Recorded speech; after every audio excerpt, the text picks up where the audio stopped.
আজকে থেকে আল্লাহর কাছে দোয়া করবেন। প্রথম দোয়া করবেন, আল্লাহ কিয়ামতের আগে আমাদের বাংলাদেশে যেন আর কোনো নারী শাসক না হয়।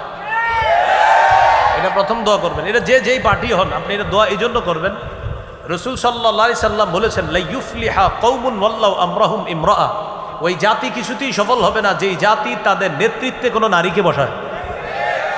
তাহলে এই জন্য এই দোয়াটা করতে হবে যে আল্লাহ কিয়ামতের আগে যেন আর কোনো নারী শাসক না হয়। 2 নাম্বার 2 রাকাত নফল পড়ে আরো একটা দোয়া করবেন, বলেন আল্লাহ 4 কাজের যোগ্যতা রাখে, 10 গুণে গুণান্বিত একজন আদর্শ শাসক, এলাকার নেতা, থানা, জেলা, বিপসে ওয়াহাবনা লি দাউদা সুলাইমান নি'মাল আবদু ইন্নাহু আওয়াব। আমি দাউদকে সুলাইমান নামে একটা ছেলে দান করলাম। এই সুলাইমান নবী আওয়াব, বারবার আমার কাছে ফিরে আসে, আল্লাহর কাছে ফিরে আসে। তাকে যত রাজত্ব দেই সে তত বেশি আমার দিকে ঝুঁকে পড়ে। তাহলে মুসলিম শাসকের 1 নম্বর গুণ হবে উনি ক্ষমতা পেয়ে তত বেশি কার দিকে ঝুঁকবে, আল্লাহর দিকে ঝুঁকবে। এই জন্য বিষয়টা যেন এমন না হয় যে আপনাদের দায়িত্ব নেওয়ার আগে মাথায় টুপি, হাতে তাসবিহ, আর বললাম ঠিক আছে, এরপরে আবার ঘটনা ঘটে যাওয়ার পরে আবার টুপি কোথায় গেল, তাসবিহ কোথায় গেল, এরকম যেন না হয়। এরকম যেন কি না হয়, না হয়। খুব মনে রাখা। আল্লাহ আমাদেরকে বুঝার তৌফিক দান করেন। 2 নম্বর গুণ হবে তিনি ইনসাফ প্রতিষ্ঠিত করবে, ইনসাফ প্রতিষ্ঠিত করবে। সূরা সদের 26 নম্বর আয়াতে আছে, আমি দাউদকে দুনিয়াতে খলিফা বানাইলাম। আমি দাউদ নবীকে বললাম, ও দাউদ আপনি ইনসাফের সাথে বিচার করবেন। সহিহ বুখারী 6788 নম্বর হাদিস, বিখ্যাত ঘটনা। ফাতেমা নামে এক সম্ভ্রান্ত মহিলা চুরি করছে। ফাতেমা, আমার নবীর কন্যার নামও ফাতেমা, আর যেই নারী চুরি করছে তার নামও ফাতেমা। তো চুরি করার পর নবীজির কাছে আয়েশা বলল, হুজুর বংশীয় মেয়ে, হাত কাটার আইনটাকে একটু শিথিল করা যায় না, যেহেতু বংশীয় মেয়ে। নবীজি সাল্লাল্লাহু আলাইহি সাল্লাম বললেন, তোমরা এই কথা কিভাবে বললা? আল্লাহর কসম, আজকে যদি ওই ফাতেমা চুরি না করে আমার কন্যা ফাতেমা চুরি করত, আমি নবী মুহাম্মদ আমার কন্যা ফাতেমার হাত কেটে দিতাম। ইনসাফ প্রতিষ্ঠিত করা, এটা হলো 2 নম্বর গুণ। 3 নম্বর গুণ হবে তিনি ফিতনার পথ পরিহার করে সংশোধনের পথে চলবে। সূরা আরাফের 142 নম্বর আয়াতে আছে, মুসা নবী তার ভাই হারুন নবীকে বললেন, ভাইজান আমি তাওরাত কিতাব আনতে যাইতেছি পাহাড়ে, আল্লাহ আমাকে বলছে 30 দিন ইতিকাফ করতে হবে। পরবর্তীতে আল্লাহ আরো 10 রাত বাড়াইছে, মোট 40 রাত। এটা আছে ওয়া'আদনা মুসা 30 লাইলা ওয়া আতমামনাহা বি'আশরিন ফাতাম্মা মিকাতু রাব্বিহি 40 লাইলা। মুসা নবীকে আল্লাহ নিয়ে গেছে 30 রাতের জন্য, এরপরে আরো 10 রাত। এই 40 রাত ইতিকাফ করে তিনি তাওরাত পাবে। মুসা নবী তার ভাই হারুন নবীকে বললেন, ওয়াকালা মুসা লিআখিহি হারুন আখলুফনি ফি কওমি ওয়াসলিহ ওয়ালা তাত্তাবি' সাবিলাল মুফসিদিন। হারুন নবীকে বললেন, আমার অবর্তমানে আমার প্রতিনিধিত্ব করবেন আপনি, আপনি সংশোধনের পথে চলবেন, আপনি যারা ফাসাদ সৃষ্টি করে তাদের পথ অনুসরণ করবেন না। তাহলে মুসলিম শাসকের 3 নম্বর বৈশিষ্ট্য গুণ হবে তিনি সংশোধনের পথে চলবে, তিনি ফাসাদের পথে চলবে না। 4 নম্বর বৈশিষ্ট্য শিষ্টের লালন দুষ্টের দমন। শিষ্টের লালন দুষ্টের দমন মানে হলো ভালোকে লালন করবে, খারাপকে দমন করবে। তো আমরা দেখি বর্তমানে উল্টা, ভালোকে খালি দমন করা হয়, খারাপকে লালন করা হয়। এটা যেন না হয়, ভালোকে লালন করতে হবে, খারাপকে দমন করতে হবে। এই বিষয়টা আপনারা বোঝার জন্য যারা কোরআনের বাংলা অনুবাদ পড়েন দেখে নেবেন, সূরা কাহফের 83 থেকে 92 নম্বর আয়াত পর্যন্ত যুলকরনাইন বাদশার সফর সম্পর্কে আল্লাহ আলোচনা করেছেন। তিনি পৃথিবীর পশ্চিম প্রান্তে সফর করেছেন, আরেকটা পূর্ব প্রান্তে, আরেকটা হলো উত্তর প্রান্তে। পশ্চিম প্রান্তে যাওয়ার পর দেখে একদল মানুষ কুফরিতে লিপ্ত। তা আল্লাহ তাদের ব্যাপারে যুলকরনাইনকে বললেন, ইম্মা আন তুআযযিবা ওয়া ইম্মা আন তাত্তাখিযা ফীহিম হুসনা। আপনি চাইলে তাদেরকে শাস্তি দিতে পারেন, চাইলে তাদের ব্যাপারে ভালো কিছু গ্রহণ করতে পারেন। যুলকরনাইন বললেন, আল্লাহ আমি তাদেরকে দাওয়াত দিব, দাওয়াত দেওয়ার পরে যারা আমার কথা শুনবে তাদেরকে আমি লালন করব, আর যারা এরপরেও জুলুম করবে তাদেরকে আমি দমন করব। মুসলিম শাসকের 4 নম্বর কাজ ভালোকে লালন করা আর খারাপকে কি করা, দমন করা। মুসলিম শাসকের 5 নম্বর বৈশিষ্ট্য জনগণের জন্য অকাতরে বিলিয়ে দিবে, জনগণের জন্য অকাতরে বিলিয়ে দিবে। সূরা কাহফের 93 থেকে 97 নম্বর আয়াত। যুলকরনাইন বাদশা সফর করতে করতে পৃথিবীর উত্তর দিকে গেলেন, রাশিয়ার কোনো একটা অঞ্চলের দিকে গেলেন, এটা মুফাসসিরিনে কেরামের অভিমত। সেখানে যাওয়ার পর দুই পাহাড়ের মাঝখানে বসলেন। এই দুই পাহাড়ের মাঝে বিশাল বড় ফাঁকা জায়গা। এক জাতি পাইলেন, ওই জাতি জুলকরনাইন বাদশাকে বললেন, আপনি যদি আমাদের জন্য একটা উপকার করেন। কয় কি উপকার? কয় দুই পাহাড়ের মাঝখানে ফাঁকা জায়গাটা বন্ধ করে দেন। ইন্না ইয়াজুজা ওয়া মাজুজা মুফসিদুনা ফিল আরদ, পাহাড়ের ওই পাশে ইয়াজুজ মাজুজ নামে দুইটা জাতি আছে। এরা রাতের বেলা আমাদের ঘর বাড়িতে আইসা লুটতরাজ করে, ডাকাতি করে সব কিছু নিয়ে যায়। আপনি যদি একটা প্রাচীর করে দেন তাহলে আর তারা ডাকাতি করতে পারবে না। এই কথা বলার পর তারা বলল, ও বাদশা, আপনার যদি কিছু টাকা পয়সা লাগে বললেন, অর্থনৈতিক সাহায্য লাগলে বললেন, আমরা সাহায্য করবো, চিন্তা করেন। বাদশারে জনগণ অফার করে, তো এটাই তো হইতেছে। আমরাও কিন্তু দায়িত্বশীলদেরকে, স্যার খেয়াল রাখেন বিষয়টা, আমার দিকে খেয়াল রাখেন। উনি আমার খেয়াল রাখা দরকার, আর আমি ওনারে বলতেছি এবার হ্যাঁ বিষয়টা কি হলো যে আপনি কিন্তু হ্যাঁ বিষয়টা একটু দেখেন, দেখেন মানে আপনি ওইটা হয়ে যাবে, সমস্যা নেই, দেখেন কি দেখেন। আপনারা তো আমরা দায়িত্ব দিচ্ছি দেখতেই, কিন্তু আলাদাভাবে দেখা করতে হবে কেন? ওই জাতি জুলকরনাইন বাদশাকে বলতেছে, ফাহাল না জালুলাকা খরজা, আচ্ছা আপনারা কি আমরা কোনো ট্যাক্স টুক্স দিতে হবে? বললেন দিব আমরা, আপনি দেয়ালটা বানায় দেন। বাদশা জুলকরনাইন বললেন, না না, আল্লাহ আমারে যা দিছে অনেক দিয়েছে, তোমরা কিচ্ছু দেওয়া লাগবে না, এই দেয়াল করতে যা যা প্রয়োজন সব আমি নিজেই ব্যবস্থা করব। এই হলো মুসলিম শাসকের 5 নম্বর বৈশিষ্ট্য, জনগণের জন্য অকাতরে বিলিয়ে দেওয়া। বাস্তবিকই তিনি দেয়াল করে দিয়েছেন, সেখানে আপনার লোহার পাত দিয়ে আর গলিত সীসা ইত্যাদি দিয়ে তিনি সুন্দর দেয়াল করে দিয়েছিলেন। 6 নম্বর গুণ, মুসলিম শাসক জনগণের জন্য কিছু করতে পারলে সমস্ত কৃতিত্ব আল্লাহকে দিবে। সূরা কাহফের 98 নম্বর আয়াতে আছে, হাদা রাহমাতুম মির রব্বি। বাদশা জুলকরনাইন কিছু করতে পেরে বললেন, এটা আমার রবের দয়া, এটা আমি কিচ্ছু না, আমার রবের দয়া। এই জন্য কিছু কইরা এটা না বলা, আমি আপনাদের জন্য এই করেছি সেই করেছি এটা না বলা, বরং আমার রব আল্লাহ আমাকে দায়িত্ব দিয়েছেন আপনাদের জন্য কিছু করার জন্য, তাই রবের দয়ায় কিছু করতে পারছি, এটা বল। 7 নাম্বার, রক্ষণাবেক্ষণের কাজে মুসলিম শাসক যিনি, তিনি যথেষ্ট পারদর্শী হতে হবে, অর্থনৈতিক বিষয়ে পারদর্শী হওয়া। সূরা ইউসুফের 55 নম্বর আয়াত, ইউসুফ নবী ওই যুগের বাদশাকে বললেন, ইজআলনি আলা খাজাইনিল আরদ, আমাকে খাদ্য মন্ত্রণালয়ের দায়িত্ব দিয়ে দেন। আমাকে দায়িত্ব না দিলে আমানতের খেয়ানত হবে, সব লুটপাট করেই খাদ্য নিয়ে যাবে। আমাকে দায়িত্ব দেন, এই বিষয়ে আমার জ্ঞান আছে, আমার দ্বারা লুটপাট হবে না। তাহলে 7 নাম্বার গুণ হবে, যিনি রক্ষণাবেক্ষণের কাজে পারদর্শী হবে এবং তার দ্বারা জনগণের কোনো সম্পদ লুটপাট হবে না, এটা হলো 7 নাম্বার বৈশিষ্ট্য। তো তিনি বললেন, ইজআলনি আলা খাজাইনিল আরদ ইন্নী হাফিজুন আলিমুন, আমি সংরক্ষণকারী, আবার অর্থনৈতিক বিষয়ে আমার যথেষ্ট জ্ঞান আছে। 8 নাম্বার বৈশিষ্ট্য মুসলিম শাসকের, এটা আমার সাথে বলেন 2 বার, জোরে জোরে বলেন, ঘুষ গ্রহণ করবে না। আবার বলেন, আরো জোরে বলেন,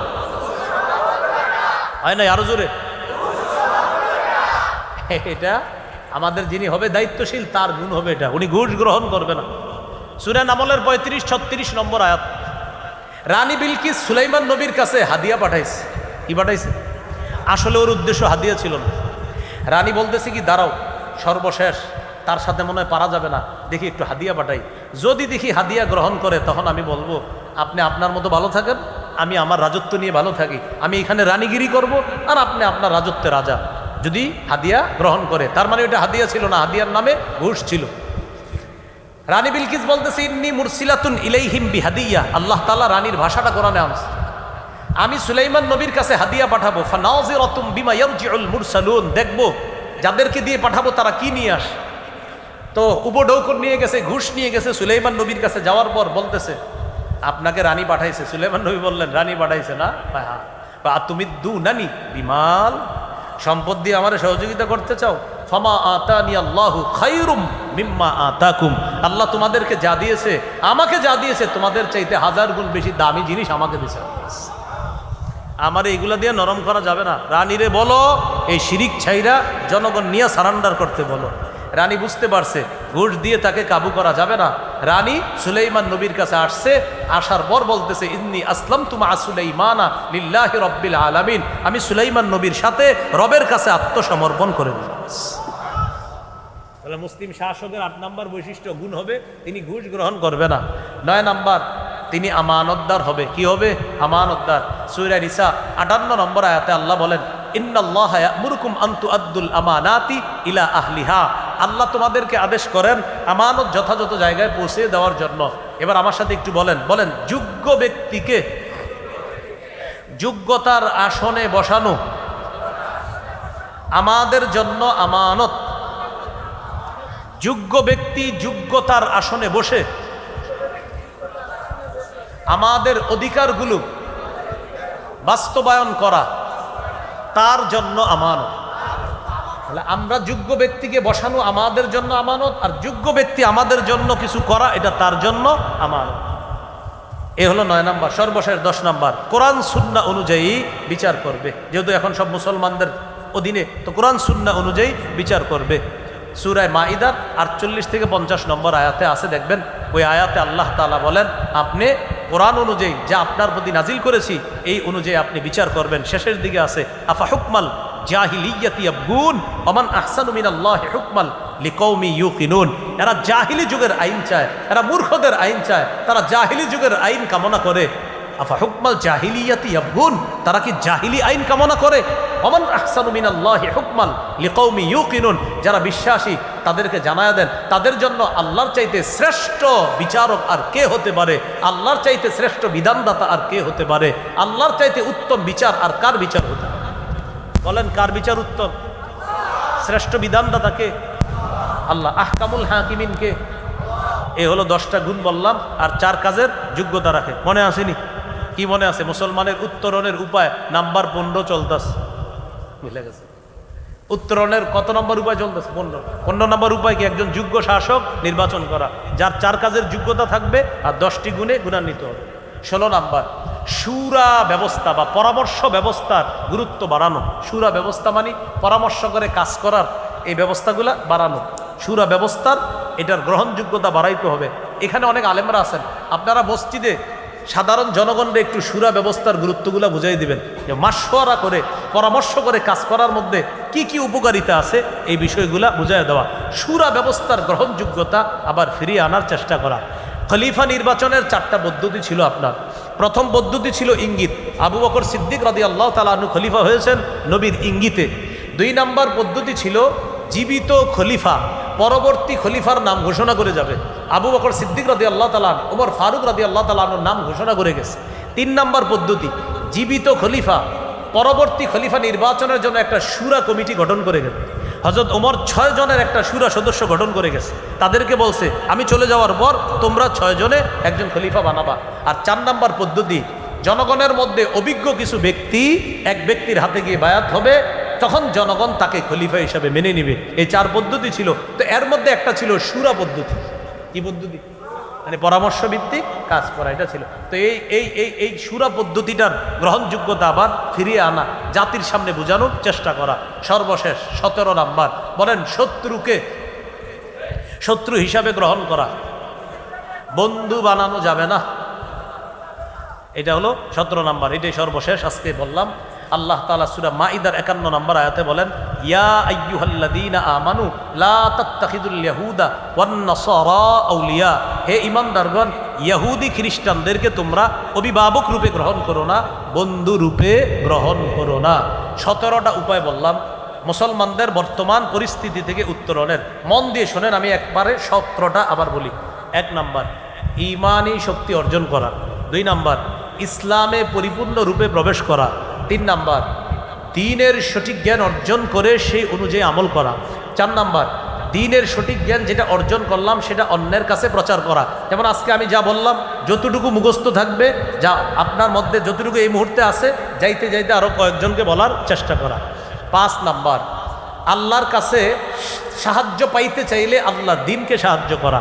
6 নাম্বার, আল্লাহর কাছে সাহায্যের জন্য দোয়া করা। 7 নাম্বার, ভরসা করে ধৈর্যের সাথে সাহায্যের অপেক্ষা করা। 8 নাম্বার, মুমিন আমরা যারা পরস্পর ভ্রাতৃত্বের সম্পর্ক জোরদার করা। 9 নাম্বার, পারস্পরিক ঝগড়া কমিয়ে আন্তরিকতা বাড়ানো। ওই যে 4 জনে এক দলে ছিলাম, এই এক দলেই থাকার চেষ্টা করা, আলাদা না হওয়া। তো এরপর আমরা বলছিলাম আলাদা হইল যদি কিছুদিনের জন্য এক হওয়া যায় তাহলে বাতিলদের খবর আছে, ঠিক না? এক হওয়া। 10 নাম্বার, পৃথিবীর কোথাও একজন মুসলমান আক্রান্ত হলে আমরা সবাই তার ব্যথায় ব্যতীত হওয়া। 11 নাম্বার, নির্যাতিত মুসলমানদের জন্য অর্থনৈতিক সহায়তার ব্যবস্থা করা। 12 নাম্বার, জুলুমের বিরুদ্ধে বজ্র আওয়াজ উঠানো। 13 নাম্বার, বিলাসী জীবন বর্জন করা। 14 নাম্বার, অধিকার আদায়ের লড়াই অব্যাহত রাখা। এটা জানি কি? মাশাআল্লাহ, কি জানি এটা? জিহাদ। 15 নাম্বার, একজন যোগ্য আদর্শ শাসক নির্বাচন করা। 4 কাজের যোগ্যতা রাখে, 10 গুণে গুণান্বিত এমন একজন আদর্শ নেতা আমরা চাই, এটা আল্লাহর কাছে দোয়া করা। 16 নাম্বার, শুরা ব্যবস্থার গুরুত্ব, এটা জাতিকে বোঝানোর চেষ্টা করা। 17, শত্রুকে শত্রু মনে করা, বন্ধু মনে না করা। আল্লাহ আমাদের সকলকে কথাগুলা মনে রেখে বুঝে শুনে আমরা যেন আমল করতে পারি। আমরা যেন এই ভুল ভ্রান্তিগুলা যেগুলো আমাদের মধ্যে আছে এগুলা ছেড়ে দিয়ে আমরা যেন ইমানি বলে বলিয়ান হতে পারি। আল্লাহ তৌফিক দান করেন।